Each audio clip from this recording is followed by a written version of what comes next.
Bon, il faut que je me remette dans le bain, il faut que je reprenne l'habitude, il faut que je sois à l'aise. Mais j'aimerais beaucoup revenir de temps en temps ici, être peut-être une fois par mois, peut-être te présenter des piles à lire. J'en ai fait des piles à lire, figure-toi, pour le Cocorico Challenge de Camelot Magic Gadou, et évidemment pour le Pumpkin Autumn Challenge, comme tous les ans. Et c'est vrai que je partage énormément sur Instagram, je partage plus ici, j'ai eu du mal à revenir. Ça y est, je suis dans les bonnes conditions pour le faire, toutes les planètes se sont alignées pour que ce soit possible. Je vais te présenter 3 livres et c'est tout, voilà. Parce que je voudrais pouvoir en faire plusieurs par mois, le faire quand je peux, comme je peux, et je vais te mettre quelques vidéos de blog. Hello, nous sommes le dimanche, pour moi matin, mais il est quelque chose comme 13h, et je suis en train de lire ce livre, que je trouve excellent. Et j'étais en train de me dire dans ma tête qu'il est très très bon, que j'ai beaucoup de choses à dire, et que en story Instagram, ça me gonfle. Ça me gonfle en fait que ça disparaisse, parce que je sais que et vous n'êtes pas tous sur Instagram, que vous êtes encore 3000 je crois ici. Mais, voilà, tu vois dans ma tête j'étais là, ouais mais c'est pas rangé chez moi, rien n'est instagrammable, mais ça me complexe énormément et je pense que ça fait l'esthétisation en fait des vidéos YouTube et des blogs. Je pense que ça fait aussi partie des choses qui ont fait que j'ai arrêté les vidéos, parce que je sais que je ne suis pas instagrammable. C'est pas grave, on va faire moche. On va faire moche, voilà. Je commence ce vlog, je suis pas sûre que je vais le tenir, pour te dire que je reviens dans 2 heures quand je me serai lavée pour te parler de Citadin, de Demain, de Claire Duvivier, le tome 1, Capitale du Nord, parce que c'est trop bien. Même journée, 23h à peu près, 23h30. C'est quoi cette fin? C'est quoi cette fin? Ça, c'est ce qu'on appelle un cliffhanger bien maîtrisé. Heureusement que le tome 2 sort en octobre. Parce que là, c'est pas possible. Là, il faut que j'enchaîne avec le tome 2. La tour de garde. Aux extrémités sud et nord du continent se dressent 2 cités millénaires. Gémina, ville tentaculaire, berceau des mythes et de la poésie, et De Haven, cité-état commerçante gouvernée par la raison. 2 cités que tout oppose, hormis une passion commune pour un jeu de plateau, la tour de garde, dans lequel 2 joueurs s'affrontent en duel jusqu'à détruire la ville de l'autre. Mais le jeu en est-il vraiment un ? Nox à Gémina et Amalia à De Haven vont, chacun de leur côté, découvrir que des menaces occultes se tapissent dans leur ville, et qu'ils sont directement menacés, eux, et ce qu'ils ont de plus cher. Du Nord, tome 1. J'ai essayé de te le présenter, je suis pas sûre d'avoir bien réussi, mais c'est l'histoire de Amalia, qui est une jeune aristocrate, qui est vouée à épouser un de ses compagnons d'éducation, un de ses compagnons d'enfance avec lequel elle a grandi et étudié, parce qu'il se trouve que dans cet univers de fantasy, elle a bénéficié d'une éducation extrêmement riche, parce que ses parents, les parents des 2 familles, portent un idéal, à savoir éduquer pour rendre libre. La thématique, elle est passionnante parce qu'elle, justement, dans ce bouquin, ça fait pas tout. Voilà, il y a notamment la question de l'hypocrisie citoyenne qui est abordée, l'hypocrisie d'un système libre de caste qui, en fait, est tout de même un système classiste. Donc vraiment très intéressant. Au niveau des thématiques, ce bouquin m'a beaucoup plu. L'écriture très très intéressante aussi parce que bien travaillé, sympathique à lire, qui te prend pas pour un benet, te simplifier les choses. J'ai notamment adoré le travail sur les dialogues et sur les champs lexicaux, en tout cas sur les registres de langue, pas sur les champs lexicaux, sur les registres de langue, selon à qui s'adressaient les protagonistes, leur registre changeait. C'était très intéressant, la manière dont c'était lié, et ça notamment c'est lié, ça fait le lien avec le mépris de classe qu'on peut voir de temps en temps dans ce bouquin, qui est largement évidemment critiqué et analysé. J'ai beaucoup aimé aussi la distinction qui est faite entre savoir, science, imaginaire et culture. Irion et Amalia ont été éduqués dans l'idée que la science est la clé de tout et que l'imagination peut corrompre l'esprit critique. C'est intéressant comme concept, c'est pas forcément la vérité, c'est pas ce que je suis en train de dire, mais j'aime beaucoup l'opposition qui est faite justement entre ces deux citadins bourgeois, enfin aristocrates, qui sont éduqués dans l'ouverture et le savoir et la connaissance et qui finalement vont se retrouver piégés parce qu'ils n'ont pas accès à la culture populaire qui est véhiculée par les contes, par les fables, par les histoires pour enfants, par les superstitions, et ça va être leur plus gros défaut quand va apparaître l'élément perturbateur du roman, à savoir la magie. Ah, j'ai beaucoup aimé, j'ai tellement hâte que la suite sorte. Normalement c'est ce mois-ci, donc c'est une des premières choses que je vais faire, c'est le lire. Juste méfie-toi, il y a un phénomène extrêmement étrange qui se produit quand tu te plonges dans un tome 1 de cette saga, que ce soit Capitale du Nord ou Capitale du Sud. C'est inévitable, c'est terrifiant parce que je pense que ça relève de l'ordre de la magie. Et ça fait... C'est soit ça, soit j'ai peut-être refait un tour en librairie. T'as aucune preuve. Bon, tu l'as deviné, j'ai beaucoup aimé Capitale du Nord de Claire Duvivier. Je vais me plonger dans Capitale du Sud de Guillaume Chamanadjian. Et je suis vraiment ravie d'avoir pu découvrir de la fantaisie francophone.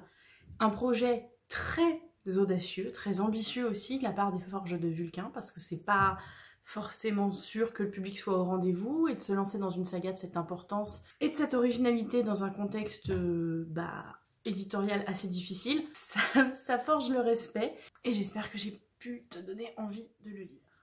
Si je devais te donner 3 arguments pour te plonger dans Capitale du Nord, je parlerai d'originalité, je parlerai d'intelligence du récit et de richesse des thématiques abordées. Bien sûr dans un univers de fantaisie riche et maîtrisé, ça fait du bien, ça fait beaucoup de bien. Je sais que je râle très souvent quand je n'aime pas un roman et celui-ci vraiment je l'ai beaucoup aimé, je te le recommande. Et j'ai hâte de lire la suite, donc on enchaîne. Tu l'auras compris, j'ai pas forcément apprécié ma lecture de La Maison des Feuilles. Tu le sais peut-être déjà si tu m'as suivi sur Instagram parce que j'ai fait quand même pas mal de stories à ce sujet-là. La Maison des Feuilles, c'est un ovni littéraire paru chez Monsieur Toussaint Louverture, publié par Marc Danielewski, qui était préalablement paru chez De Noël et puis donc qui est ressorti en édition couleur masterisée chez Monsieur Toussaint Louverture là ce mois d'août. C'est un livre porté par sa forme et dont le sens est caché dans sa forme. C'est un livre labyrinthique qui se veut effrayant, qui peut être une lecture d'ailleurs extrêmement prenante pour certains. Moi ça n'a pas été mon cas, j'ai été très hermétique, vraiment je me suis braquée à mi-lecture parce que j'en avais un peu marre. C'est une bonne satire du milieu universitaire avec qui parodie vraiment les thèses ultra complexes avec moult références. On sent vraiment que l'auteur il a pris du plaisir à l'écrire, que ça a été un challenge et un défi sans nom à éditer. Malheureusement, moi, j'ai pris aucun plaisir à le lire. Et c'est même une énorme déception. Je l'ai trouvé, finalement, j'ai trouvé à ce roman beaucoup de pédanterie et de prétention. Peut-être que c'est plus les personnes qui me l'avaient conseillé ou qui me l'avaient recommandé fortement qui étaient prétentieux et qui voulaient rentrer dans une sorte de club de ceux qui ont aimé La Maison des Feuilles. Toujours est-il que je ne fais pas partie de ce club, que je vous recommande, si vous voulez un avis peut-être plus chaleureux sur ce bouquin, d'aller guetter les vidéos de Cornelius, puisque c'est lui qui avait organisé une lecture commune autour de ce roman-là. Ou sinon, tout simplement, d'aller voir la vidéo de Alt 236, parce qu'il en a fait toute une vidéo, et que lui, il a adoré, l'a encensé, et que sans doute ça vous donnera bien plus envie. Et l'ouvrage dont je voudrais vraiment vous parler, avec insistance, que vous n'avez peut-être pas vu ailleurs, en tout cas moi j'en ai pas vu de chronique, et en fait je le regrette parce que j'aurais aimé que cette BD fasse un petit peu plus de bruit. Il s'agit des Faits scientifiques de Zoé Sauvage, qui parut aux éditions Cambourakis. Je t'ai mis quelques images du vlog que j'ai fait quand je l'ai lu. Et alors, on est mardi 28 septembre. Et je fais des tests, parce que du coup, j'ai reçu un trépied et je teste pour voir ce que ça donne. Et ce soir, je termine ça, les Faits scientifiques de Zoé Sauvage, paru aux éditions Cambourakis. Normalement, c'est pas la première fois que je t'en parle sur cette chaîne. Et surtout, dans la collection Sorcière, qui est tenue et dirigée par Isabelle Cambourakis. C'est une très grosse BD. On est sur un mélange de dystopie et de contes fabuleux, avec plusieurs péripéties qui font vraiment penser aux contes, parce que c'est un schéma assez répétitif de cette jeune femme dans une société très proche de la nôtre, mais un stade au-dessus en termes de dérèglement climatique et de pollution, à un tel point que de toute façon la diversité biologique n'existe plus, parce qu'il n'y a plus que les espèces... non, en fait, il n'y a plus que de la ville et du béton.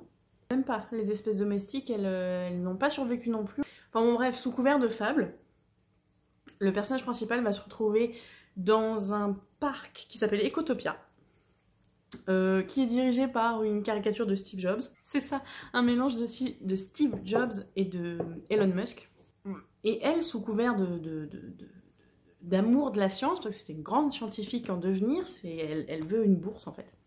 Elle se rend dans ce parc qu'elle trouve formidable, parce que ça fait je crois que 1000 hectares, quelque chose comme ça, et c'est un endroit de préservation de la nature, sauce GAFA bien sûr. Et c'est là que commence le récit fabuleux, c'est-à-dire répétitif, avec un personnage à chaque fois qui débarque pour délivrer une perle de sagesse, puis disparaît du récit, et on enchaîne sur une autre péripétie avec un autre personnage qui délivre une perle de sagesse, puis qui disparaît. Mais là, il se trouve que ce sont des scientifiques illustrés, ce sont des femmes de notre époque qui existent réellement, qui ont existé ou qui existent réellement, qui sont incarnées dans ce roman graphique pour parler de toutes pour introduire plusieurs idées scientifiques. Il y a beaucoup de choses à dire. Je pense que je t'en parlerai plus demain. Là, j'avais juste envie de te le présenter. J'ai été beaucoup trop précise. C'était pas très très clair, hein, ma façon de le présenter. Tu sais, ceci est une vidéo test. Voilà, j'essaye de me réentraîner à parler de bouquins. Il n'empêche que les faits scientifiques, c'était génial. C'était très très riche. C'est une BD que je vais relire plusieurs fois. C'est une BD que je vais utiliser comme support pour apprendre. Parce que sous couvert de nous faire une dystopie écologique, en fait Zoé Sauvage, elle nous apprend énormément. J'ai notamment appris ce que c'était que l'endosymbiose. Tire à voir. Sinon, tire à voir tout simplement les travaux de Lynn Margulis.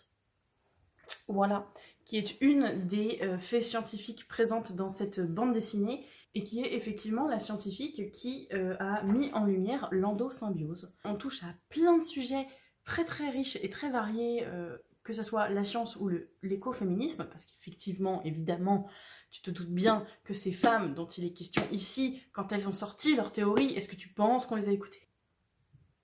Est-ce que tu penses que leurs travaux ont été mis en avant?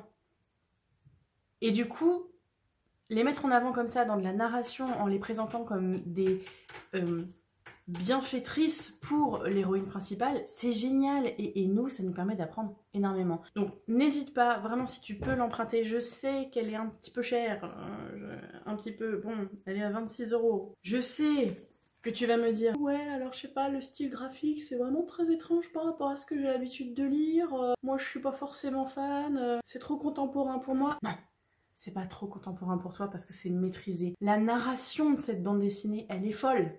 Il faut dépasser le style très très particulier du dessin de Zoé Sauvage, qui n'est effectivement pas un langage qu'on a l'habitude de voir. Tout a été fait à la main, c'est absolument génial la manière dont c'est colorisé. Et il y a vraiment des partis pris de narration sous couvert de simplicité, parce qu'elle a l'air très simple la BD, vraiment. Elle se lit extrêmement vite, mais elle n'est pas si simple que ça. Et elle est très maligne, très bien pensée. Moi je me régale, ce soir je la finis. Mais c'est une bande dessinée que j'ai envie de relire tout de suite. Il y a certains passages que j'ai d'ailleurs relus plusieurs fois avant même de continuer le récit, parce que on est dans de l'illustration en même temps que de la bande dessinée. Je saurais pas comment t'expliquer ça. Une fois que notre œil est habitué, c'est un vrai plaisir. Regarde, là, tu vois, au début tu vois juste de la jungle, il y a une femme dans un arbre avec un singe. Regarde les mains. Cette dame va explorer la nature et la nature lui fait un pont pour l'accueillir. En fait, c'est comme ça, le dessin de Zoé Sauvage, il y en a de partout. Il faut faire attention à tous les petits détails, beaucoup plus complexe qu'il n'y paraît. J'aime beaucoup.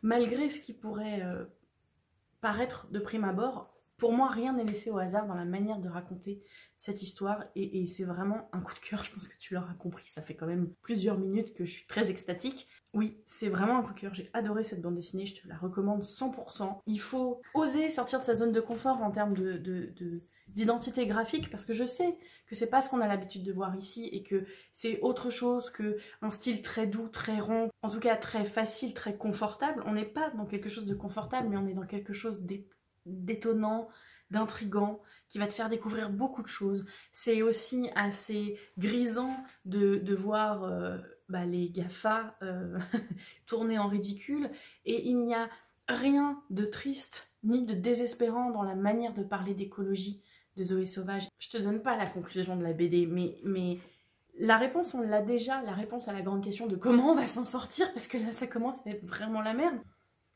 J'ai beaucoup aimé cette BD. Je te recommande à 100% l'effet scientifique de Zoé Sauvage. Alors c'est vrai que d'habitude je le fais pas, je l'ai même jamais fait je crois. Mais pour une fois je vais te demander de manifester ton intérêt. Si tu es arrivé jusqu'ici dans la vidéo et si tu as eu un peu de plaisir à la regarder, dis-le moi s'il te plaît. Voilà. Mets-moi un petit pouce en l'air, abonne-toi, mets-moi un commentaire. Je te remercie d'avoir regardé cette vidéo jusqu'ici, je te laisse bouquiner. Moi je retourne lire. Ciao!